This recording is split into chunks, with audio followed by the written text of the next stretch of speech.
जय हिंद फ्रेंड्स, मेरा नाम अजीत सिंह है और आप मेरा ये यूट्यूब चैनल देख रहे हैं दद्दा की खरी खरी। अभी अभी एक बहुत अच्छा समाचार आया है और खेलों से संबंधित है। ओलंपिक्स खेल चल रहे हैं और भारत ने इस बार पिछले ओलंपिक्स की तुलना में अपेक्षाकृत बड़ा अच्छा प्रदर्शन किया है।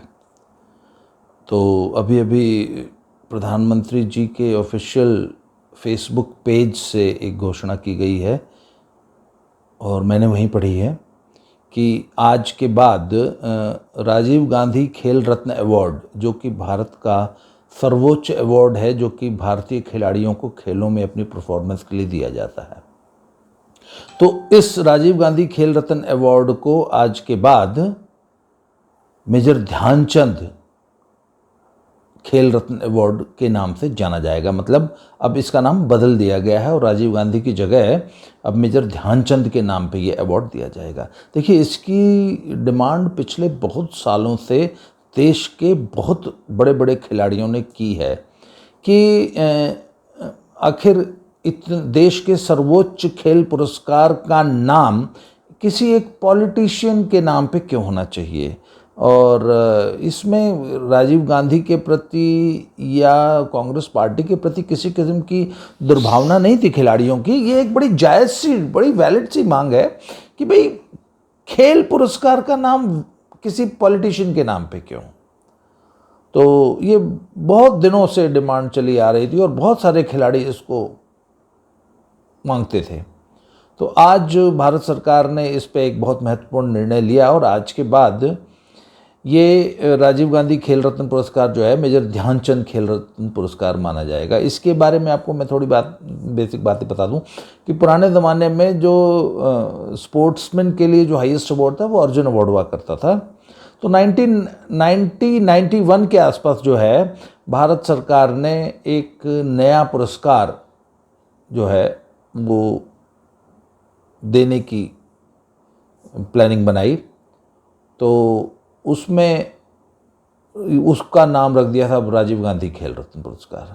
और जैसे कि कांग्रेस गवर्नमेंट्स की आदत रही है कि हर चीज़ में वो गांधी परिवार की साइकोफेंसी, मतलब पूरे देश की सभी सड़कें, सभी प्रतिष्ठान, सब कुछ गांधी परिवार के नाम पे रखने की एक जो कांग्रेस की जो ये चमचागिरी की एक परंपरा चली आ रही है, उसी का निर्वहन करते हुए उन्होंने जो है इस पुरस्कार का नाम भी राजीव गांधी खेल रत्न अवार्ड रख दिया। इसमें जब ये रखा गया था तो सबसे पहले इसके रेसिपिएंट थे Vishwanath Anand. I think it was in 91-92। और उस ज़माने में जब ये पुरस्कार की घोषणा हुई थी तो उसमें 1 लाख रुपए का कैश प्राइज दिया जाता था, साथ में एक मेडल और एक सर्टिफिकेट दिया जाता था और राष्ट्रपति भवन में इसे प्रदान किया जाता था। फिर जैसे जैसे समय बीता और मुद्रा का अवमूल्यन हुआ इन्फ्लेशन के साथ, फिर ये 1 लाख की रकम 2 लाख कर दी गई, फिर धीरे धीरे बढ़ के 5 लाख हुई, 7.5 लाख हुई और बहुत दिनों से ये 7.5 लाख ही थी। उसके बाद अब इस साल पिछले 2020 में इसमें जो प्राइज़ मनी है वो 25 लाख कर दी गई है। पहले इसकी परंपरा थी कि किसी एक खिलाड़ी को ही 1 साल में ये दिया जाता था, पर फिर बाद में ओलंपिक्स में और अन्य स्पोर्ट्स में हमारे खिलाड़ियों की परफॉर्मेंस बहुत अच्छी होने लग गई जब, और हर ओलंपिक में ही 2-3 मेडल्स आने लग गए, तो फिर भारत सरकार ने ये महसूस किया कि नहीं, अब सिर्फ साल में सिर्फ एक अवार्ड देना पर्याप्त नहीं होगा कि बहुत सारे खिलाड़ियों के साथ फिर न्याय नहीं हो पाएगा। तो अब इस रूल को जो है वो ख़त्म कर दिया गया है और अब एक ही साल में 3, 4, 5 तक पुरस्कार दिए जाते हैं और अब ऐसी एक साल में सिर्फ एक पुरस्कार वाली जो बाध्यता है समाप्त कर दी गई है। और तीसरा उसमें यह है कि ये इस पुरस्कार का क्राइटेरिया क्या होता है कि जिस साल, मान लीजिए 2021 का पुरस्कार दिया जाना है, तो पिछले 4 साल की जो स्पोर्ट्स परफॉर्मेंस है उसके आधार पर हमारी different sports federations, sports promotion boards, sports authority of India, और अगर यूटीज़ हैं तो यूनियन टेरिटरीज़ के लेफ्टिनेंट गवर्नर्स जो हैं वो अपनी तरफ से खिलाड़ियों को नामित करते हैं, नॉमिनेट करते हैं कि भाई हमारी फेडरेशन से, हमारी गेम से या हमारे बोर्ड से, जैसे आर्मी है तो आर्मी प्रमोशन बोर्ड, रेलवे है तो रेलवे स्पोर्ट्स प्रमोशन बोर्ड जो है अपने सर्वश्रेष्ठ खिलाड़ियों को नॉमिनेट करता है कि साहब हमारी तरफ से ये खिलाड़ी हैं। तो उसके बाद उसमें एक 12 मेंबर कमेटी होती है जो उन सभी नामों की बाकायदा स्क्रूटनी करती है और सबसे पहले वो नाम स्पोर्ट्स अथॉरिटी ऑफ इंडिया को भेजे जाते हैं कि ये जो क्लेम किया गया है कि इस खिलाड़ी की इतनी इतनी परफॉर्मेंस है, इस प्रतियोगिता में इसने मेडल लिए हैं, तो सबसे पहले तो स्पोर्ट्स अथॉरिटी ऑफ इंडिया इस बात को वेरीफाई करती है कि सचमुच उन प्रतियोगिताओं में मेडल लिए गए हैं और जिस प्रतियोगिता में मेडल लिया जाना बता रहा है उस प्रतियोगिता की रैंकिंग क्या है, उस प्रतियोगिता की क्या हैसियत है। कहीं किसी फर्जी टूर्नामेंट में मेडल लेके तो नहीं राजीव गांधी खेल रत्न अवार्ड के लिए किसी फेडरेशन ने या किसी संस्था ने या किसी राज्य ने अपने किसी खिलाड़ी को नॉमिनेट कर दिया। उसके बाद सबसे बड़ी जो एक चीज़ वेरीफाई की जाती है वो ये देखी जाती है कि उस खिलाड़ी के खिलाफ वाडा या नाडा में डोपिंग का कोई केस तो लंबित नहीं है या उनको किसी डोपिंग के केस में सस्पेंड तो नहीं किया गया है या उनके खिलाफ कोई क्रिमिनल केस तो नहीं चल रहा है। तो यदि ऐसा है तो ऐसे खिलाड़ी को इस पुरस्कार के लिए कंसिडर नहीं किया जाता है। और जब ये कमेटी किसी खिलाड़ी, कुछ खिलाड़ियों के नाम की हरी झंडी जब वेरिफिकेशन कर देती है, उनके नामों को अप्रूव कर देती है स्पोर्ट्स अथॉरिटी ऑफ इंडिया, तो भारत सरकार की एक 12 मेंबर कमेटी है, वो उसमें उस कमेटी का चेयरपर्सन आमतौर पे भारत का कोई पुराना मशहूर वेरी डेकोरेटेड बहुत बड़ा खिलाड़ी होता है और उस खिलाड़ी की अध्यक्षता में एक 12 सदस्यीय कमेटी इन नामों में से किसी 1, 2 या 4 नामों का चयन करती है कि इस साल इस खिलाड़ी को पुरस्कार ये दिया जाएगा। तो अब सब उसमें क्या क्या क्राइटेरियाज होते हैं, जैसे सबसे बड़ा क्राइटेरिया सब ओलंपिक गेम्स है। तो अगर किसी खिलाड़ी ने ओलंपिक्स में मेडल लिया है तो वो ऑटोमेटिकली बिना किसी डिस्कशन के ही राजीव गांधी अब धीरे धीरे ना आदत पड़ेगी ना, मेजर ध्यानचंद खेल रत्न पुरस्कार के लिए वो पात्र हो जाता है। अगर ओलंपिक्स के बाद एशियन गेम्स हमारा सबसे बड़ा टूर्नामेंट माना जाता है, उसके बाद वर्ल्ड चैम्पियनशिप्स हैं, उसके बाद वर्ल्ड कप्स हैं, उसके बाद एशियन चैम्पियनशिप्स हैं और उसके बाद कॉमनवेल्थ गेम्स है। हालांकि कॉमनवेल्थ गेम्स कुछ गेम्स में तो एकदम ही फर्जी टूर्नामेंट है, जैसे कि मैं पहले अपने वीडियोस में बता चुका हूँ।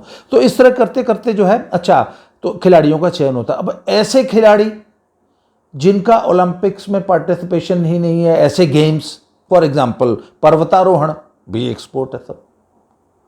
उसके बाद पैरालंपिक्स होते हैं, जो स्पेशली एबल्ड व्यक्ति होते हैं, खिलाड़ी होते हैं, उनके पैरालंपिक्स होते हैं या उनके पैरा गेम्स होते हैं। तो और ऐसे बहुत से गेम्स हैं जो कि ओलंपिक्स में जिनका पार्टिसिपेशन नहीं होता, परंतु खिलाड़ी तो खिलाड़ी होता है सब। तो ऐसे खिलाड़ियों के को भी ऐसे चीज़ों में, ऐसे पुरस्कारों के लिए मौका मिलता है। तो वो 12 सदस्यीय जो कमेटी होती है वही डिसाइड करती है कि किस गेम के किस खिलाड़ी को ये पुरस्कार दिया जाना है या नहीं दिया जाना है।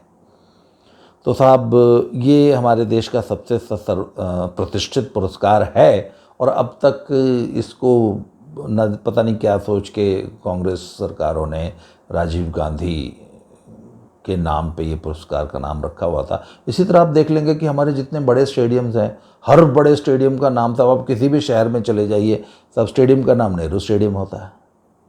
हमारे दिल्ली में जो सबसे बड़ा स्टेडियम है हमारा, उसका नाम भी जवाहरलाल नेहरू स्टेडियम है, या सबसे बड़ा इंडोर स्टेडियम है उसका नाम इंदिरा गांधी स्टेडियम है। सब वाई शुड द स्टेडियम, या वो कुछ लोग कहते हैं कि साहब वो शायद फिरोजशाह कोटला मैदान में एक स्टैंड है उसका नाम अरुण जेटली के नाम पे रखा था। अरुण जेटली कहाँ के बहुत बड़े साहब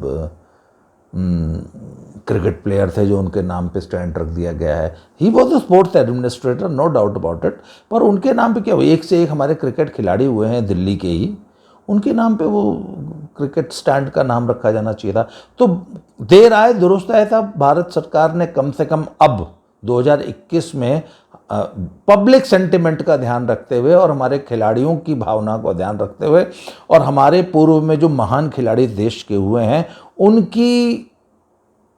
उनके साथ न्याय करते हुए देश के सर्वोच्च पुरस्कार का नाम मेजर ध्यानचंद के नाम पे रखा है। और आज ही एक नई डिमांड, और जो कि बड़ी वैलिड डिमांड है, वो भी उठने लग गई है कि भारत सरकार को मेजर ध्यानचंद को भारत रत्न, जो देश का सबसे बड़ा अवार्ड है, वो देना चाहिए।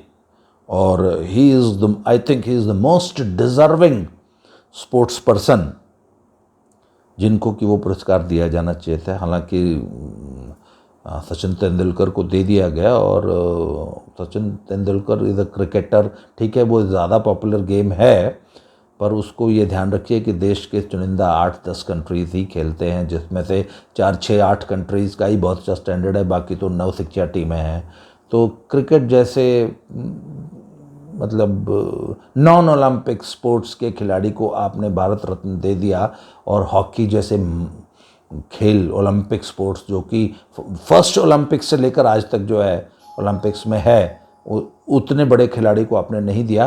तो आई थिंक भारत सरकार को इस पे भी ध्यान देना चाहिए कि मेजर ध्यानचंद को भारत रत्न पुरस्कार दे, और ये एक बहुत अच्छी डेवलपमेंट है। और देखिए, इससे आप कुछ लोग कह सकते हैं कि आखिर पुरस्कार का नाम बदल देने से क्या फ़र्क पड़ता है। नहीं सब, एक देखिए, इससे हमारे समाज की और हमारी सरकार की सोच परिलक्षित होती है कि हमारा ये एक पैराडाइम शिफ्ट है कि हमारी खेलों के प्रति या हमारी जो सोच है ना, वो अब थोड़ी ज़्यादा रियलिस्टिक हो गई है, और हम चीज़ों को ज़्यादा सीरियसली लेने लग गए हैं। और अब ये भारत सरकार और भारतीय समाज खेलों के प्रति ज़्यादा संवेदनशील हुआ है, और उसने अब रियल इश्यूज़ को एड्रेस करना शुरू कर दिया है। और ये राजीव गांधी खेल रत्न पुरस्कार का नाम बदल के जो मेजर ध्यानचंद पुरस्कार किया गया है, इसकी मैं बेहद सराहना करता हूँ। ये एक बहुत अच्छा डेवलपमेंट है। और अभी एक समाचार और आया है कि साहब बजरंग पूनिया जो है वो सेमीफाइनल में पहुँच गए हैं, और इससे पहले उन्होंने क्वार्टर फाइनल कुश्ती में ईरान के पहलवान को चित किया है। और मैं आपको बताऊं कि Iranian wrestlers are set to be the strongest wrestlers in the world, जो विश्व के सबसे तगड़े पहलवान होते हैं जिन देशों में, और रशिया जैसे कंट्रीज़ जो पावर हाउसेस हैं रेसलिंग के, उसी तरह ईरान भी एक रेसलिंग का पावर हाउस है। और ईरानी खिलाड़ी को पदक किसी भी वजन में ईरानी खिलाड़ी को पदक का दावेदार माना जाता है ओलंपिक्स में। ईरानी खिलाड़ी हमेशा बहुत तगड़े होते हैं, और ईरानी खिलाड़ी को क्वार्टर फाइनल में बजरंग ने 2-2.5 मिनट में चित किया है, पिन किया है। तो इससे पता लग रहा है कि बजरंग बहुत अच्छी फॉर्म में चल रहे हैं, और we wish him all the success. और हमारी आशा है कि वो इस बार गोल्ड मेडल लेके वापस लौटेंगे इस ओलंपिक से। इसी शुभकामना के साथ ये आज का वीडियो हम ख़त्म कर रहे हैं। Thank you very much.